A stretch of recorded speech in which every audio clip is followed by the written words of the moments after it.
We've got a serious Giannis problem in Milwaukee, where reports are that he clearly wants out as soon as possible. It's clear to him that the Bucks aren't getting on a path to their NBA Finals as currently constructed, and it's culminated in steep drops in field goal attempts over the last 6 games.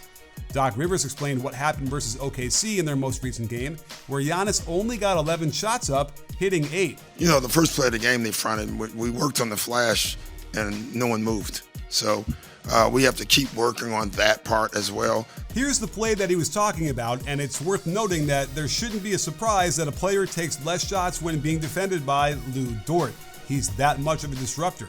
Doc wanted to take advantage of the size mismatch and get Dort off of him by setting this rip screen to hopefully force AJ Mitchell to switch onto Giannis. That doesn't happen as a wrestling match breaks out, and there's the fronting that Doc mentioned. That should end up either a high-low or a corner 3 every single time. With our shooting, it's just not, so we have to just keep working on it. The problem with this concept is that the Thunder also brought a second defender in behind Giannis, which means there would not be a way to go high-low to Giannis because Wallace would be in the way. That said, that corner 3 he was talking about would have definitely been there, as SGA would have gone to Rollins, leaving Harris all by himself. Instead, they waste time off the shot clock by passing around without looking at the hoop, and Rollins ends up tossing Kuzma a grenade, and this result was predictable.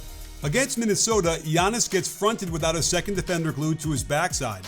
This would be on Gary Trent Jr. to flash at the nail for that high-low action. So Doc's message doesn't seem to be getting through to the players, and Giannis saves the possession by hooking a perfect pass for an open 3 that Trent just can't knock down. How do you feel like you guys can do a better job? Just get him on the elbow more, and that's what we were trying to do. Now, this is an interesting concept. And with Giannis' ability to hit the mid-range shot, getting him catches at the elbow seems like a great idea.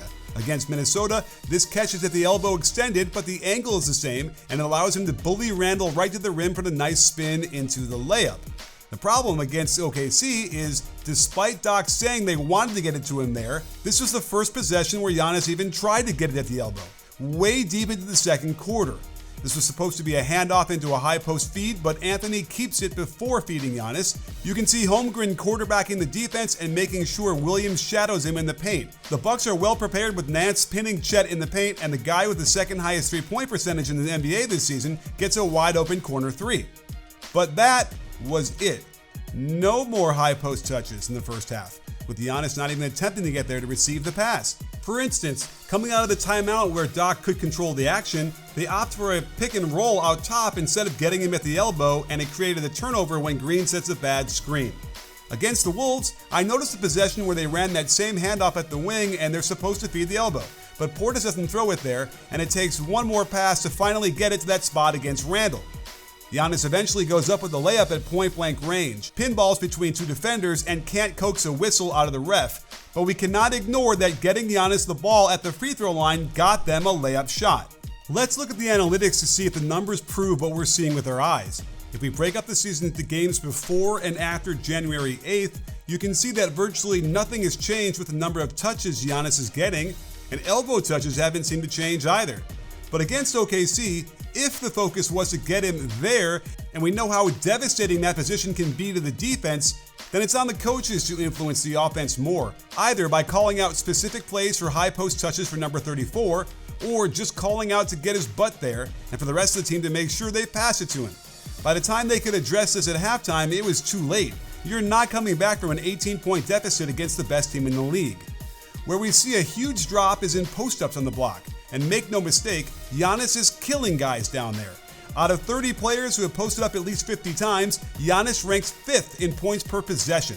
So someone help me figure out why he never even got near the post for a catch until there were 2.5 minutes left in the second quarter.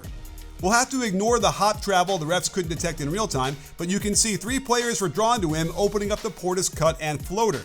You can tell when Giannis is taking the game into his own hands when he just goes to get the ball and dribbles down into the post, versus having a play call that would have him cut down there and receive the pass. He draws another double team and Portis again is the beneficiary.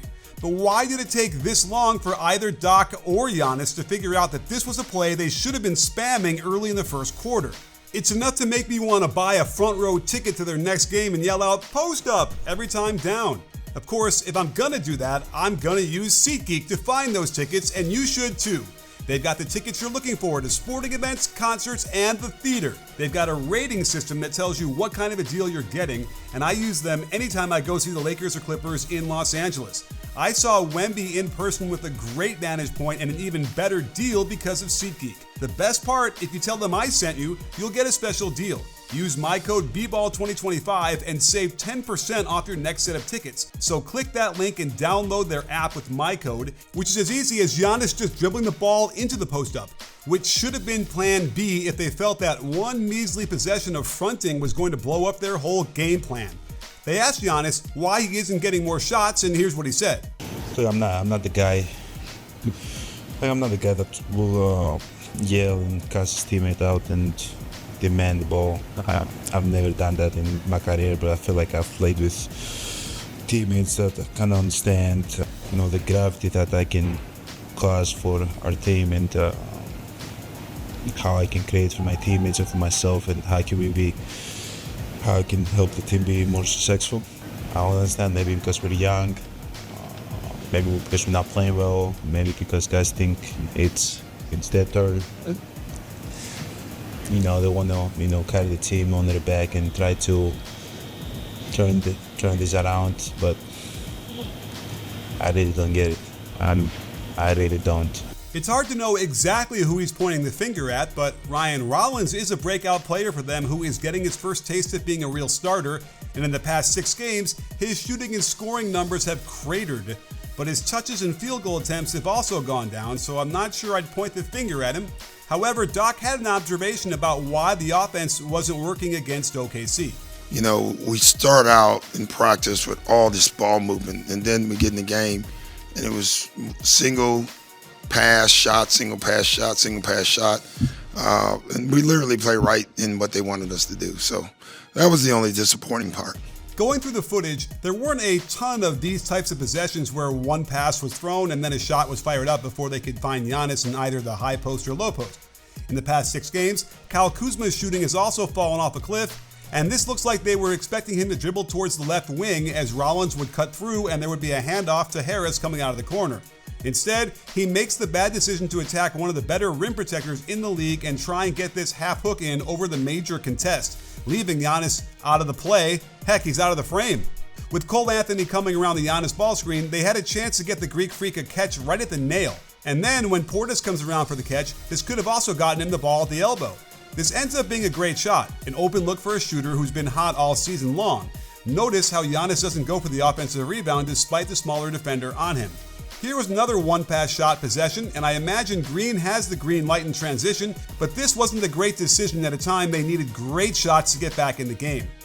And it's not always a bad thing to make one pass into a shot, as Cole Anthony turns the corner and throws a perfect bullet to Nance in the corner for a wide-open look that he almost knocks down.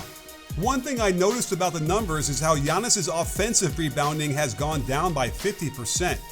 There are a lot of reasons for this, but oftentimes it's when a suboptimal shot is taken when he's not in great position on the weak side to grab it, or it is possible that he's giving out less effort these days as the weight of wanting to get traded has been weighing on his brain and the losses continue to mount. To lose 4 of the last 6 while also not being the focal part of their offense has to be a bitter pill to swallow. And not having the same kind of veteran teammates on his team that knew how to get him the ball a lot must have him not only pining for a new team, but maybe playing less enthusiastically since it's that much harder to get the ball where he wants. Giannis has always been a great teammate, but if he's willing to light them on fire publicly like he did after the OKC game, that should speak volumes about where he stands. We're not playing hard. Not playing hard. We're not doing the right thing. Not playing to win. Not playing together. Our chemistry's not there. Guys are being selfish. Guys are trying to look for their own shots instead of looking for the right shot for the team. Guys try to do it on their own. The simple solution is to trade him. But I also think it's the job of the coaching staff to make sure the offense is making the best decisions they can as consistently as possible. And that's simply not happening right now.